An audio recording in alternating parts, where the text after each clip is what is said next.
Vous êtes sur Antenne Télévision et vous avez raison, mesdames, messieurs. Bonjour et bienvenue à cette édition du journal sur votre chaîne de référence. Ouvrons ce journal par cette nouvelle de la présidence. Ce mercredi 25 juin 2025 à la Cité de l'Union africaine, le président de la République, Félix Tshisekedi Tshilombo, s'est entretenu avec l'ancien président du Nigeria, Olusegun Obasanjo, l'un des facilitateurs désignés par la Communauté de l'Afrique de l'Est, EAC, et la Communauté de développement de l'Afrique australe, SADC en acronyme, pour contribuer à trouver des solutions aux conflits armés qui secouent l'Est de la République démocratique du Congo. Et en diplomatie, après 2 mois d'escalade du conflit dans l'Est de la République démocratique du Congo, Kinshasa et Kigali s'apprêtent à signer un accord de paix le 27 juin 2025 à Washington sous l'étroite médiation des États-Unis ainsi que du Qatar, également médiateur dans cette crise. Cet accord représente une avancée diplomatique potentielle. Rappelons par ailleurs que les représentants de ces 2 pays antagonistes se sont rencontrés le 17 juin à Washington pour parapher le texte de l'accord de paix sous l'égide des États-Unis d'Amérique. Toujours en diplomatie, la Charte des Nations Unies et les traités fondateurs de l'Organisation des Nations Unies, ONU en acronyme, a été signé le 26 juin 1945 à San Francisco à la fin de la conférence des Nations Unies sur l'organisation internationale et est entrée en vigueur le 24 octobre 1945. La Charte établit le but, le principe, la composition, la mission et le pouvoir des organes principaux de l'ONU, notamment l'Assemblée générale, le Conseil de sécurité, le Conseil économique et social, la Cour internationale de justice et les secrétariats. Les 193 États membres vont marquer ce jeudi 26 juin le 80e anniversaire de la signature de cette charte. Dans le même chapitre, lancement le mardi 24 juin 2025 à Kinshasa des opérations de capture de données biométriques des citoyens ayant introduit leur demande des passeports par le ministère des Affaires étrangères, coopération internationale et francophonie. Des détails dans ce reportage de Mondi Kouyala. Conformément à ses engagements, le ministre des Affaires étrangères, coopération internationale et francophonie a lancé le mardi 24 juin 2025 à Kinshasa les opérations de capture des données biométriques des citoyens ayant introduit une demande de passeport avant la mise en œuvre de la nouvelle réforme. Cette étape marque une avancée significative dans les traitements de dossiers antérieurs à l'entrée en vigueur du nouveau passeport biométrique officiellement lancé le jeudi 5 juin 2025. Lors de sa communication en cette date, le ministre avait tenu à rassurer tous les requérants concernés en garantissant que leur demande serait traitée avec diligence par les services compétents du ministère et qu'aucun requérant ne serait laissé pour compte. En initiant cette série de captures, le ministre réaffirme sa volonté de respecter les engagements pris et d'assurer la continuité du service public. Les dispositifs mis en place dans les centres de capture permettra de répondre efficacement à la demande et d'éviter toute interruption dans le processus de délivrance, comme l'avait suggéré l'un des requérants qui est déjà en possession de son passeport biométrique. Et on nous a dit on ne peut plus avoir les anciens passeports, donc il faut avoir le nouveau passeport. Donc je me suis présentée et voilà. En tout cas, je n'ai pas eu de soucis. Ici, pour la capture, je n'ai pas eu de soucis. Le ministre invite les citoyens concernés à suivre les convocations envoyées par le service compétent à se présenter munis de leurs pièces justificatives. Aussi insiste-t-il sur la nécessité de respecter le rendez-vous fixé afin de garantir une prise en charge fluide et ordonnée. Cette mesure s'inscrit dans le cadre de la réforme globale de modernisation et de digitalisation telle que prévue dans le programme d'action du gouvernement 2024-2028. Sous l'impulsion du président de la République, Félix Antoine Tshisekedi. Dans un autre registre, le ministre de Postes, Télécommunications et du Numérique, Kiba Samaliba, a pris part ce mercredi 25 juin 2025 au Centre culturel de l'INA à la 3e édition d'Africa Tech Invest consacrée à l'innovation technologique et à l'entrepreneuriat. Mandi Kouyala nous en dit plus. Cette 3e édition d'Africa Tech Invest consacrée à l'innovation technologique et l'entrepreneuriat s'inscrit dans une dynamique stratégique continentale avec une programmation ambitieuse, inclusive et tournée vers l'action. Elle vise à promouvoir la RDC comme un hub numérique structurant, catalyseur des talents, d'infrastructures et des services innovants en structurant les investissements technologiques panafricains d'un côté et en connectant les startups locaux aux fonds régionaux et internationaux tout en renforçant les conditions d'un écosystème durable. Le ministre de Postes, Télécommunications et du Numérique a présenté la vision stratégique de l'RDC pour faire du numérique un levier de transformation économique, de souveraineté et de rayonnement régional. C'est autour de cette conviction que se structure l'action du gouvernement congolais. La transformation digitale de nos États ne peut se contenter d'importer des solutions.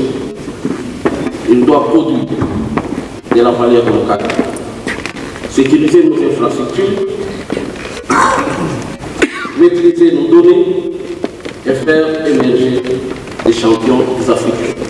Plusieurs panélistes nationaux et internationaux ont enrichi les participants sur la question du numérique. Aujourd'hui, l'inclusion numérique est accompagnée de développement d'applications qui répondent à des besoins locaux en termes de prise en charge de problématiques et les startups qui les développent ont souvent besoin des opérateurs télécoms pour les diffuser. Bien, les infrastructures, les innovateurs, bien sûr, c'est derrière les infrastructures, nous avons les opérateurs de télécommunications qui, bien évidemment, doivent adapter, je dirais, leurs offres pour permettre aux startups de trouver leur place pleinement à travers cet écosystème numérique. La remise des prix à l'équipe Scorpion, Ablak et Brahman a sanctionné ces forums.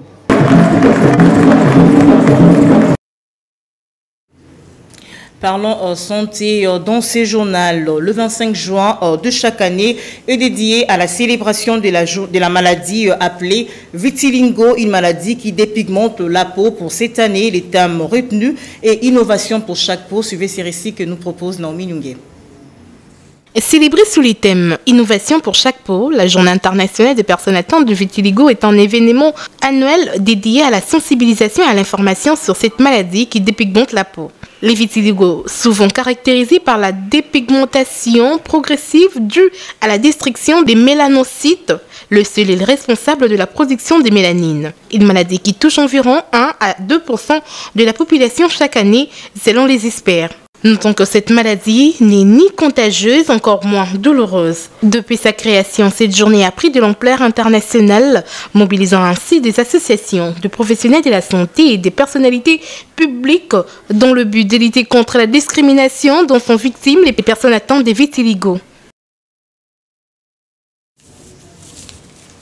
Et en société, un jeune homme a été tué la nuit du mardi 25 juin 2025, allais-je dire, dans la commune de Selemba, où en croire les habitants qui peuplent cette partie de la capitale. Il s'agit d'un criminel qui avait été abattu par les hommes en uniforme lors d'un accrochage avec un groupe de bandits. Suivez.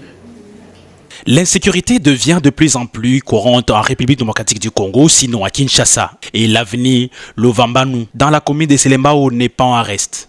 Ici, la différence des autres communes de la capitale qui ont été visitées par les malfrats, des services de sécurité ont eu raison ce mercredi 25 juin 2025, tard dans la nuit, d'un de compatriotes qui ont choisi pour métier la criminalité en sémant la désolation dans les cœurs de Congolaises et Congolais lors d'un accrochage avec les éléments de la police nationale congolaise.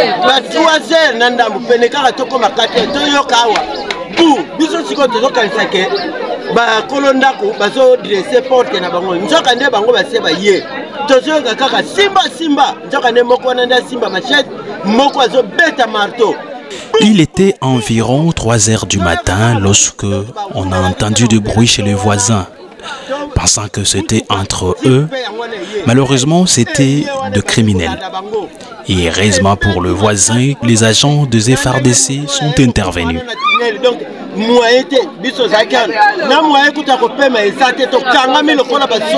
Malgré les différentes opérations lancées par les autorités du pays, l'insécurité persiste toujours dans la capitale, comme en témoigne cette dame habitante du coin. En tout cas, commune à Selembao, les criminels, les mbisi-bisona, les koluna, troisième fois, en tout cas, à Selembao, nous sommes fatigués des cas de criminalité. Ça fait 3 fois. Nous demandons aux autorités de nous venir en aide. La population de Selembao implore aux autorités du pays de trouver le voisin moyen pour éradiquer cette situation qui n'a que trop duré afin de vivre tranquillement. Dans le même registre, la saison sèche rime avec l'avènement de plusieurs maladies, dites maladies saisonnières. Pour se protéger, les parents doivent protéger leurs enfants et se protéger eux-mêmes tout en évitant de tomber dans la maladie telle que préconise le docteur Yannick Ilunga. Reportage signé Patricia Moigny. Le changement saisonnier est souvent responsable de plusieurs pathologies, notamment liées à la respiration, rhinopharyngée et digestive. Cependant, durant cette période transitoire ou de la saison sèche, le docteur Yannick Ilunga invite la population à bien se protéger de coups de froid, également au port de masque pour éviter certains microbes. Et cet air sec est muni de particules que vous appelez la poussière. Et une fois inhalée cette poussière, ça va se greffer au niveau du pharynx. Et au niveau du pharynx, ça va créer un pseudo-membrane qui, à la longue, qui serait un milieu de pullulation microbienne et qui peut créer une pharyngite. Et cette pharyngite, à la longue, les microbes peuvent migrer au niveau pulmonaire plutôt et créer des maladies pulmonaires. Nous demandons pendant ce temps de porter les masques. Vous voyez, avec l'expérience de Covid, habillez-vous costaud, c'est-à-dire vous mettez votre pull pour éviter et d'entrer en contact avec le froid qui est sec. Lavez-vous les mains régulièrement aussi. Parlant de symptômes démontrant que la personne est malade, ce médecin explique pour éveiller l'opinion. De la toux, et comme c'est une infection, il y aura aussi la fièvre qui va s'installer. Et en dehors de ça, le malade peut se plaindre des courbatures, il y a des éternuements, donc la personne peut éternuer. Le fruit frais étant aussi l'une des méthodes de traitement ou de prévention, le docteur Yannick Ilunga opte pour une pédagogie. Il est conseillé aussi de consommer régulièrement le fruit. C'est très très important, madame. Il y a plusieurs fruits et à des prix dérisoires. Les fruits qui contiennent beaucoup plus de la vitamine C pour booster les systèmes immunitaires. Ainsi, durant cette saison sèche, la médecine recommande d'éviter le coup de froid, d'éviter les aliments et la boisson froide, rester dans le chaud et aussi prendre régulièrement de fruits, car ces derniers ont une grande concentration de la vitamine C, une vitamine qui a un rôle d'immuniser les anticorps. En société, la route Mokali, une des grandes acteurs de la municipalité de Kumbonseke, elle se trouve actuellement dans un état de délabrement très avancé. L'implication des autorités de la ville pour sa réhabilitation reste le principal souhait des habitants de cette commune. Regardez. Plusieurs mots rongent la ville de Kinshasa, notamment l'état de route qui reste à désirer. C'est le cas de le dire pour la commune de Kimbanseke, précisément au niveau de la route Mokali, où les habitants de ces coins de Kinshasa peinent à circuler, et c'est là depuis 3 ans. La raison, les mauvais états de la route. Ça fait plus ou moins 3 à 4 ans. On ne cherche même pas à arranger les tronçons. Les gens souffrent. Il y a même des jeunes gens qui se mettent ici pour avoir un travail, pour qu'ils gagnent même 100 francs. Nous habitons plus loin Kimbanseke, pardon, Nsele. Nous venons travailler ici pour voir les enfants congolais. Le bourgmestre même de la commune de Kimbanseke, pour lui, ça ne lui dit absolument rien. Le trajet qui s'est facturé à 500 francs, aujourd'hui la population débourse 1000 francs pour se déplacer sur les mêmes tronçons. Tout sera le bon. Dans certains services qui interviennent ici, et puis il est mieux que le gouvernement provincial puisse intervenir, mettre de l'ordre dans cette histoire ici. Alors sans cela, je pense que nous sommes en train de vivre ce qu'on ne peut pas vivre en réalité dans cette ville de Kinshasa. Même les conducteurs de taxi bus et moto n'en peuvent plus. Et pourtant, ils payent leurs taxes. Malheureusement, rien n'échange, ont-ils fait savoir. Tozana route Mokali. Route Mokali et za route Moko et Ebani Kini Kiese. Nous souffrons énormément sur cette route. Notre souhait est de voir cette route être réhabilitée pour quitter cet état d'impraticabilité. Voyez-vous vous-même comment cet engin transportant un homme mort peine à s'effrayer un chemin.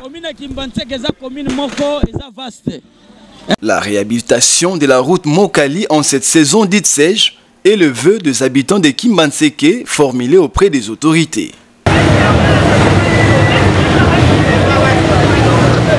Dans le même chapitre, la ville de Kinshasa souffre de deux problèmes majeurs, à savoir l'insalubrité et l'insécurité. Et l'un des moyens efficaces pour solutionner à cet épineux problème de l'insécurité, c'est les courants, au mieux l'électricité. La commune de Bumbu, dont la circonscription de la Funa fait partie de la commune de la capitale congolaise, qui en souffre le plus, comme nous explique Pascal Lokolo. Ayant pour mission de fournir l'électricité à la population, la Société nationale d'électricité, SNEL, n'arrive pas encore à gagner la sympathie de sa clientèle car son travail est moins appris par plusieurs Congolais. En effet, si dans certaines communes de Kinshasa, la population est régulièrement desservie en électricité, cela n'est pas le cas dans d'autres. Pour preuve, à Bumbu, les habitants ne se souviennent pas de la date de leur dernière utilisation des services SNEL. Vous pouvez vous imaginer, imaginez-vous le courant se rétablir maintenant et part dans 10 minutes. Nous ne connaissons pas comment utiliser les réchauds pour la cuisine. Nous n'utilisons pas les climatiseurs comme d'autres. Mais 3 télévisions sont abîmées suite au mauvais état du courant que l'on nous sert. Awa biso tozala na courant le sous-souté. Donc comme un problème facture réseau ya cher. Ici, nous n'avons plus du courant. Tu peux demander aux voisins, personne ne donnera une bonne réponse. La facture vient très chère, le congélateur ne fonctionne plus, dans nos réchauds, on ne retrouve que des cafards. Le congélateur est salaté, nous surtout donc le téléphone to comme roquetique na charge et on surtout dépenser bambou. Cette dame est habituée à utiliser les réchauds pour faire la cuisine, mais depuis plus d'un mois, elle est contrainte d'utiliser la braise. Il n'y a pas du courant ici. Nous préparons même pas avec. Je ne sais pas si les dirigeants voient ce que nous subissons. Nous payons la facture chaque mois. Pourtant, le courant ne se rétablit que quelques minutes.